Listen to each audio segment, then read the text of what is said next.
morning and welcome to World News, coming to you live from Warsaw. I'm Saria Strzemska. And beginning with the G7 summit in Canada that has just concluded, and despite a carefully planned agenda, was full of surprises. The program was disrupted by the escalating conflict between Israel and Iran, along with US President Donald Trump's early departure. Here are some key takeaways. The G7 was one leader short following the US president's surprise decision to leave the summit early to return to Washington. It meant that Donald Trump missed a planned meeting with Ukrainian President Volodymyr Zelenskyy. A major topic on the summit's agenda were the ongoing conflicts in the Middle East. The 7 leaders called for de-escalation of hostilities in the region, including a ceasefire in Gaza. However, they stopped short of calling for a ceasefire between Israel and Iran. Also, during the summit, French President Emmanuel Macron said he is determined to increase pressure on Russia to accept the immediate and unconditional ceasefire. The statement was quickly echoed by the Canadian Prime Minister, Mark Carney, who announced that Canada is launching a new package of sanctions against Russia. With our international partners, we're launching a major new package of sanctions on individuals, on companies, on vessels, the Shadow Fleet, to exert maximum pressure on Russia. We're also sending over $2 billion in funding for drones, ammunition, armored vehicles to help Ukrainians defend their territory, as well as a $2.3 billion loan to help rebuild the infrastructure in that country. And take a moment to reiterate our condolences given the barbarism witnessed overnight in Kyiv caused by Russia. The US State Department condemned the recent Russian drone and missile attack on Kyiv that killed 22 people and wounded 134 more. Additionally, the department spokesperson, Tammy Bruce, confirmed that a US citizen died in the strike. We are aware of last night's attack on Kyiv, which resulted in numerous casualties, including the tragic death of a US citizen. We condemn those strikes and extend our deepest condolences to the victims and to the families of all those affected. The President, in the recent past, has made his thoughts clear about striking the civilian areas in that regard. Just to reiterate again, which is at the thread throughout all of the work that we do, is the Department has no higher priority than the safety and security of U.S. citizens abroad, and we can confirm the death of a U.S. citizen in Ukraine. And we stand ready to provide all possible consular assistance. And out of respect to the family during this obviously horrible time, we have no further details to offer in that regard. The problem for Trump with the Russia-Ukraine war is that he would much rather make friends with Putin again, suggested Andreas Umland, analyst at the Stockholm Center for Eastern European Studies, in an interview with TVP World. Have a listen. The problem for Trump with this whole Russia and Ukraine thing is that he would probably rather like to make friends with Putin again and have perhaps some deal with him and some meeting. The problem is, however, that Ukraine remains popular among ordinary Americans, that the American help for Ukraine remains popular, and that puts Trump, who I think doesn't care about Ukraine, he cares much more about Russia, in a difficult position. Secondary sanctions that the US could be applying to countries that are trading with Russia could have also certain negative repercussions for the US. But the US is a large economy, and I'm not sure that this calculation about billions and billions of dollars is true.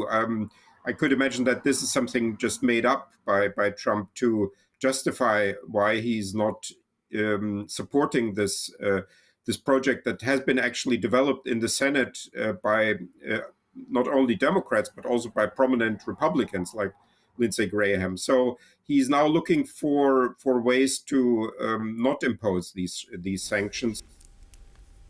The first group of Polish citizens evacuated from Israel arrived safely at Warsaw's Chopin airport early Wednesday morning, with a second flight scheduled for Thursday.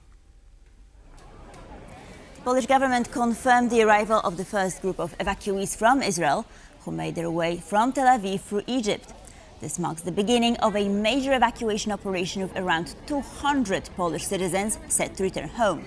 A second flight will depart from Amman on Thursday. Many of the evacuees expressed relief upon their safe return, with some describing the situation as a first-time experience of the ongoing conflict in Israel.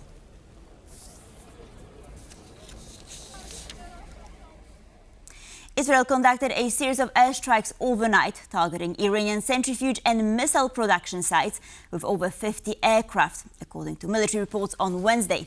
Iran launched new missile barrages against Israel as well, but none appeared to do significant damage. In addition, the Pentagon is fast-tracking the deployment of yet another aircraft carrier and additional ships to the Middle East. With some residents of Israel and Iran continue spotting missiles flying overhead, others are too busy evacuating from major cities. Following calls from Israel and US officials, the people of Tehran began leaving the capital, causing heavy traffic. At the same time, those residing in Tel Aviv and Haifa were advised to evacuate by Iran. Shortly thereafter, the US Embassy in Israel announced that it will be closed until Friday, as Israel and Iran continue trading blows. Moreover, the Iranian Mehr news agency claimed Iran has launched Fatah missiles towards Israel. According to Tehran, the Fatah-1 missile is a hypersonic weapon traveling at Mach 5 or 5 times the speed of sound. Iran's supreme leader, Ayatollah Ali Khamenei, issued a warning on social media telling Israel, quote, "The battle begins." Now, Donald Trump posted on social media, quote, "unconditional surrender," referring to Iran, of course. He also said that the US will not target the country's supreme leader, Ayatollah Ali Khamenei, at least not for now. US President Donald Trump warned on social media on Tuesday that Washington's patience was wearing thin. He said there was no intention to kill Iran's leader, Ayatollah Ali Khamenei, for now. However, he posted on Truth Social that, quote, "we know exactly where the so-called supreme leader is hiding," implying that he is an easy target. President Donald Trump arrived back in Washington early Tuesday after cutting short his stay at the G7 summit in Canada due to the ongoing conflict between Israel and Iran. According to some American media outlets, Trump is contemplating joining Israel in strikes aimed at Iran's underground nuclear facilities. French President Emmanuel Macron warned that any attempt to forcibly change the Iranian regime will only plunge the region into further chaos. According to Macron, France doesn't want Iran to have nuclear weapons, but toppling the Tehran regime by force would be the biggest error one could make today. We do not want Iran to get nuclear weapons or have ballistic capabilities. I believe that the biggest error today is to seek a regime change in Iran through military means, because that will lead to chaos. Therefore, our responsibility is to resume discussions as quickly as possible to restore a framework for addressing nuclear and ballistic issues. This is what France has consistently done for the past 10 years. Does anyone think that what was done in Iraq in 2003 was a good idea? Does anyone think that what was done in Libya the next decade was a good idea? No. I'm also thinking of our friends in the region, in Iraq, Lebanon, and elsewhere. We must help them eliminate everything that indeed threatens their security, because they need anything but chaos. Diplomacy is the only way to prevent Iran from obtaining a nuclear bomb. That's according to EU Foreign Policy Chief Kaja Kallas. Kallas spoke on the issue last night and underscored the EU's commitment to de-escalating the conflict and preparing for a possible rise in global oil prices. Alex Carrier reports from Brussels. Well, representatives from the EU's 27 member states were brought together by Kaja Kallas, the bloc's top diplomat, to address the situation in the Middle East in a video conference meeting put together in short order. That gives you the sense of urgency to respond to this looming crisis, which of course will affect the European Union. Kaja Kallas said that the EU has activated its civil protection mechanism to help member states evacuate European citizens who would like to come home and get out of the line of fire in Israel and Iran. She also said that there is no way that Russian President Vladimir Putin could be a mediator in this fight, clearly because he is a proponent for war in Ukraine. Now, there was a question about whether or not the US could escalate, could militarily get involved. Kaja Kallas was very clear about that as well. She said that could drag the region into a broader conflict and saying that diplomacy and negotiation is the only way forward for this fight. But Kaja Kallas, European diplomats behind the scenes, are aware of the reality on the ground. European officials on this particular story have limited influence. A lot of the decision-making will be made in Jerusalem, in Tel Aviv and in Washington, D.C. For now, the European Union is positioning itself to react to the crisis and offer a diplomatic route if it is chosen to be taken. I'm Alex Cadier in Brussels for TVP World.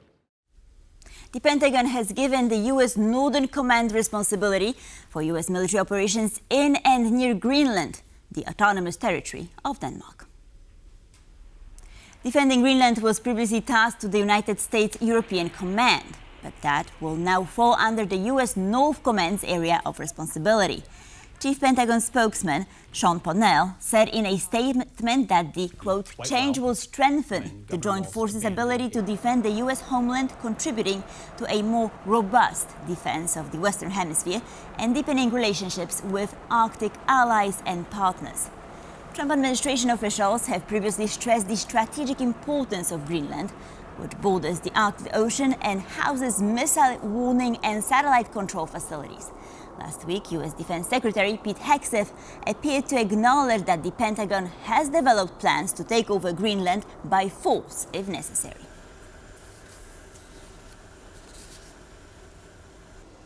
According to Reuters, Donald Trump's special envoy for Ukraine, Kyiv Kellogg, is expected to meet with Belarusian President Alexander Lukashenko in the coming days. Kellogg's visit to Belarus comes as peace talks to bring an end to Russia's war against Ukraine remain stalled. As stated by two of the sources, the meeting could help reignite the so far unsuccessful peace talks between Ukraine and Russia. It will mark the second meeting between US and Belarusian officials this year. In February, US Deputy Assistant Secretary of State Christopher Smith visited the country to conduct a prisoner swap. Smith drove to Belarus from Lithuania following a phone call with Lukashenko. The small American delegation visited a border town where 3 political prisoners, including 1 U.S. citizen, were transferred to U.S. officials. According to Smith, during the phone call and the subsequent visit, Lukashenko said he was ready to curb repression in Belarus.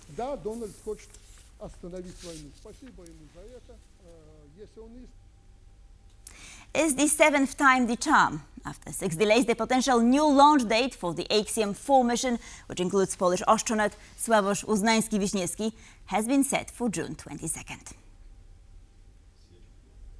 The postponement follows ongoing assessment of the ISS after recent repair work on a module that suffered an air leak and a pressure drop. Despite the setback, Axiom Space confirmed that the crew remains in good health and spirits, with astronaut Uznański-Wiśniewski and his fellow crew members continuing their quarantine at Florida's Kennedy Space Center.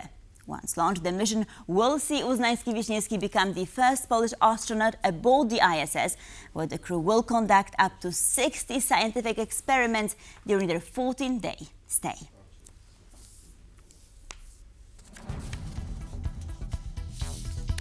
And of course, we're keeping our fingers crossed for this mission. And with this, we conclude our news update. Please stay tuned for more here on TVP World. World Talks with Benjamin Lee coming up next.